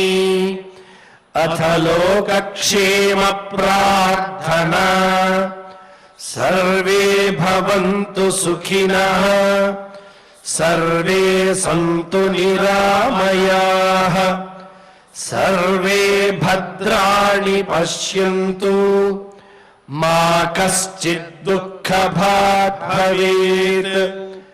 అథ మంగళం శ్రియః కాంతాయ కళ్యాణ నిధయే నిధయేర్థినాం శ్రీవేంకట నివాసాయ శ్రీనివాసాయ మంగళం. శ్రీ అవధూతాశ్రమము బోధానంద సత్యారామూర్తి ఆర్యుల గోసేవాశ్రమము మరియు వృద్ధాశ్రమము పడాల. ఆశ్రమములో గోసేవ గోవుల దానము స్వీకరించుట, మీ నవగ్రహ దోషములు పోవుటకు గోపూజ చేయబడును. మూలికా వైద్యము గోపంచగవ్య వైద్యము చేయబడును. యంత్రములు తావీదులు ఇవ్వబడును. శాంతి హోమములు చేయబడును. మీ ఆత్మీయుల పుట్టినరోజు, పెళ్లి రోజు మరియు వర్ధంతి వంటి ముఖ్యమైన దినములలో గోసేవ లేదా అన్నదానం చేయదలిచిన వారు సంప్రదించండి. మా వృద్ధాశ్రమంలో ఖాళీలు కలవు. చేరదలిచిన వారు సంప్రదించండి. శ్రీ శ్రీ శ్రీ స్వామి బోధానందగిరి శ్రీ అవధూతాశ్రమము అయ్యప్ప స్వామి గుడి దగ్గర పడాల, తాడేపల్లిగూడెం 2. Cell numbers 7981356374, 96180341138.